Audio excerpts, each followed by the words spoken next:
COVID-19 has affected all our lives, and especially anyone who has CLL. Thankfully, some CLL patients who've contracted COVID-19 have mercifully survived.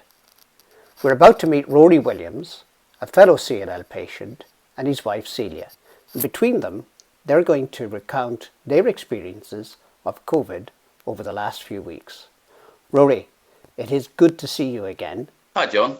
Just a quick, briefly talking about how I got the CLL is unfortunately I had a ridiculous, stupid, mind-numbing moment when I put my hand in the lawnmower and chopped off 2.5 fingers. And with the current blood test that you have, I got diagnosed with CLL, which was devastating, as you can imagine. And from there, I went on to watch and wait, and I'm currently still on watch and wait for 3 years. My blood counts have gone up, but not too rapidly, nice steady pace. And I got offered, I was at the cusp where if I stayed where I was, they said to me that I would still be a couple of years maybe before I have to have any treatment. But if I needed or wanted to go on the flare treatment, I had to make my mind up before January the 31st. So we sat and talked about it, Celia and I was due to have a hip operation, and I decided to go for the hip operation because I wanted to keep exercising for as long as I could. So you then got COVID-19. So how did you first suspect you had it? How did you feel? What were your symptoms? I felt a little bit tired, and I came on to the end of my shift. I was working, and say the Saturday, and on the Sunday I started with a cough, a chesty cough, and I came home, and after about Tuesday or Monday I got very tired, and I said to Celia, I've just got to go to my bed. So I went to my bed, still feeling tired, and I had all the symptoms, but that hadn't been talked about. Like when I drank water, it tasted horrible. So in theory, I had lost my sense of taste. And then from there, I started to get chills. Now, when they were warning about the COVID symptoms, it was meant to be a tickly cough. No, a dry cough. Dry cough. Mm-hmm. And I had a chesty cough. Mm-hmm. Okay. And then it was fever. Well, I never associated chills with fever. Obviously, now I know that if you get so hot, you go to the reverse and then you end up getting chilled. I decided to ring the GP. It was really quite interesting because obviously he's aware of my CLL. And so they isolated me off. We had to drive to the car park. And when we arrived at the car park, we had to ring the reception.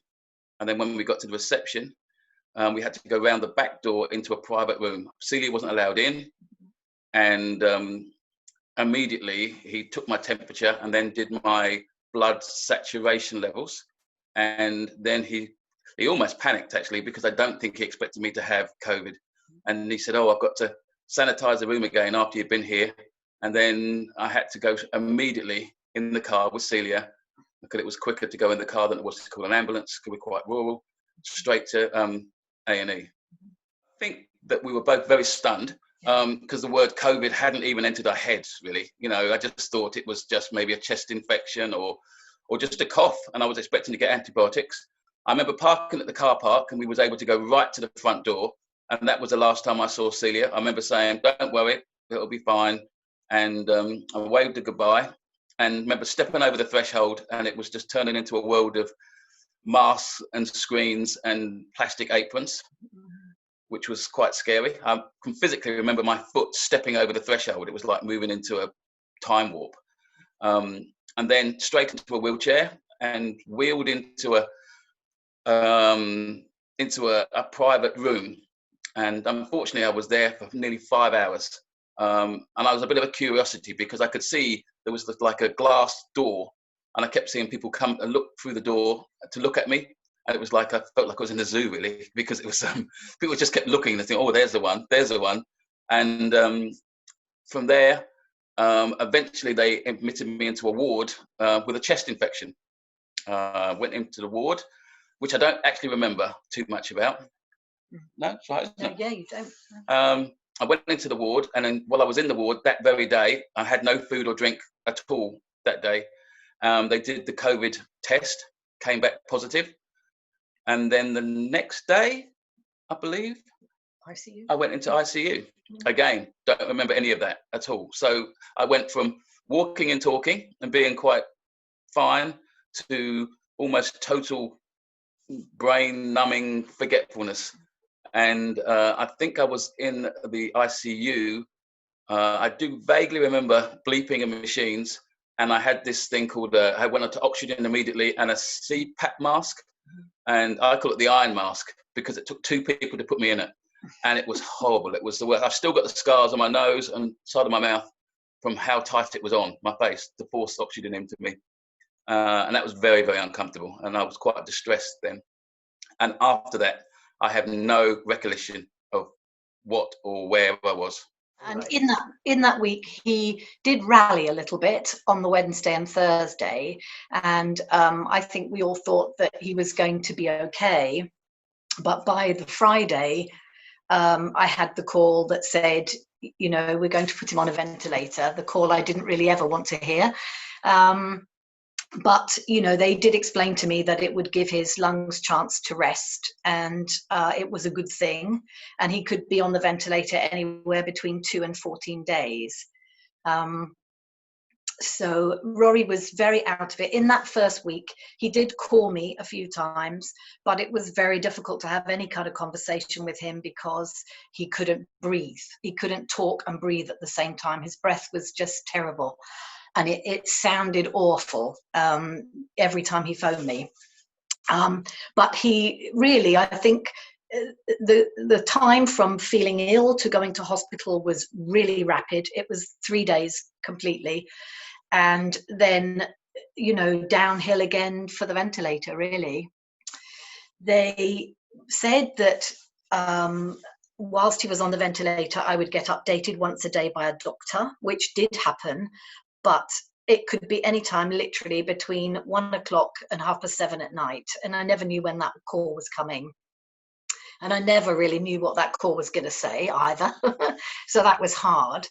I also did get an update from a nurse in the morning to tell me what kind of night he'd had. But that didn't always happen. That was a bit hit and miss. So that was very hard. Immediately he went into hospital, I had to isolate for 2 weeks. So I was here on my own and still had to walk the dogs and stuff. So I was just walking the dogs around the house, but I couldn't see anybody or anything like that. So those first 2 weeks were very difficult. I set up a WhatsApp group of family and friends and neighbours, which was my saviour, I think. In the end, it was, you know, people just pinged messages back to me all the time. It was really brilliant. And it was an easy way of trying to update everybody at the same time. And every day, you know, there was something else going on. So shall I tell you the catalogue of what was on when he was on the ventilator? Because he had a collapsed lung the first day after he went on the ventilator and had to be put on a chest drain, or had a chest drain for 3 days. And then they had to prone him. The proning thing, they've been doing with a lot of COVID patients, which is where they turn them onto your front, and it opens the lungs up at the back and makes breathing much easier. But they can only do that for 16 hours at a time, and then they have to put you back again. So they did this to Rory 3 times in all.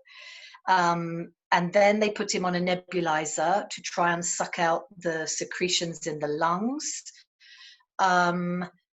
Then he had to have 2 units of blood, which had to be irradiated because of the CLL.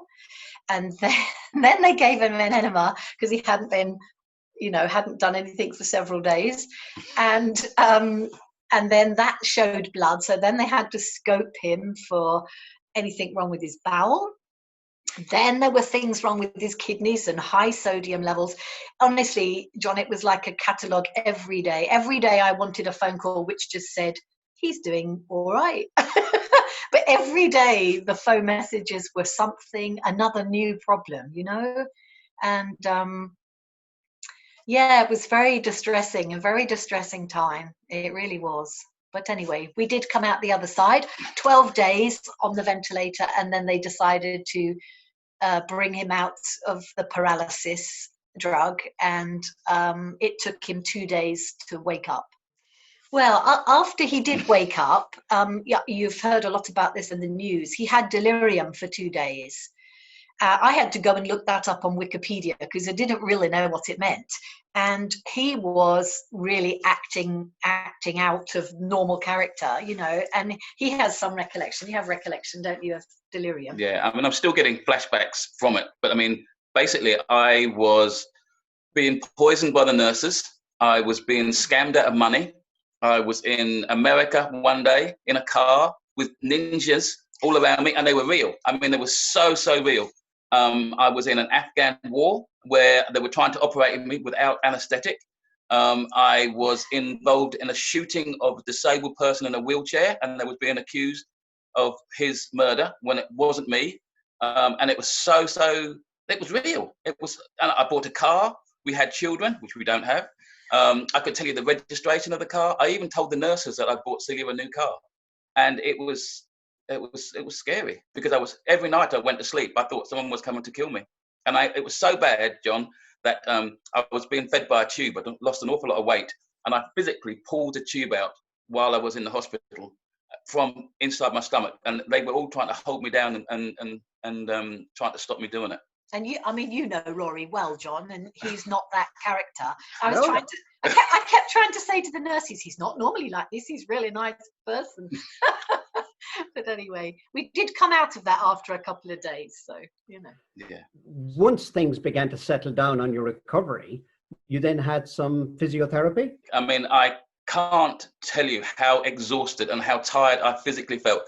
It just felt like I couldn't even roll over or scratch my nose. I mean, it was the first thing that they did physiotherapy was to try and get me to sit up in the bed, and I didn't have enough energy to be able to hold myself to sit up. So I had to have about 4 or 5 cushions.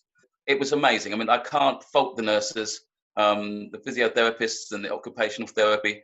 I mean, they tried to get me up into a chair. That was one of the first things that they did to get me sitting upright in a chair. And I had to use this machine. It was just horrendous. It was just like torture, being on the rack. And it was literally just to stand me up to get me in a chair. And then when I was in the chair, I didn't have enough strength to hold my head straight. So I used to slouch like this and just think, oh, got to hold my head. My arms were so weak. Physically, I couldn't pick my phone up without my hands shaking. And when I picked my phone up, I couldn't do the code on the phone. And I used to just drop the phone and it would just lay there because I couldn't pick it up off the floor. I was being fed manually. I couldn't eat. So that was very hard. And I was constantly on oxygen all the time. It was very difficult. You know. Eventually, they got me to do exercises with TheraBands. I started off with 2 nurses helping me walk. And then I went onto a Zimmer frame, which was so exciting. It was just... it was just fantastic to be able to do things when you wanted to do it. I've still got my Zimmer frame now. I love my Zimmer frame. And then I had to, when I showered, I think I had a shower after about 2 or 3 weeks. And that was just heaven. Yeah. It was just heaven to have hot water. 3 weeks. 3 weeks. Mm-hmm. And having a shower was so tiring. I think I slept for about 3 hours after. It was just exhausting.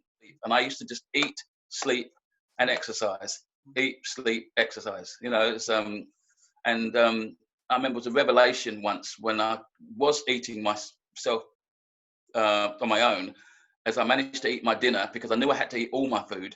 And I got to the end of my dinner and it was still warm because every other day it was cold and I was just stuffing it down myself because I knew I needed the energy to do that. And then I got to use sticks, which was amazing, but incredibly wobbly.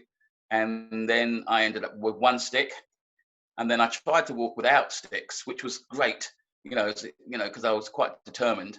But I didn't know how to do my arms and my legs at the same time, so I looked like a Frankenstein monster, and my arms were just dangling by the side of me. But they were amazing. I can't fault them. It was just. That was at Glenadee. He went to Glenadee in hospital in Bankery as a recuperation for 2 weeks. So. The physios were just amazing. I mean, they pushed me to try and rest, and I was trying to fight them to try and do things, but it was just it was an experience. Yeah. It's just so good to hear you, your old self, the person I know and love so well. So yes, you know, it's the first time we've actually seen each other Yeah. for quite some time. So it is really good to see you, and thanks a million. And I'm really looking forward to when we actually meet together again and have a really good old chinwag. So thanks a million, and take care, both of you. Okay, thank you, John. Thanks, John. Bye.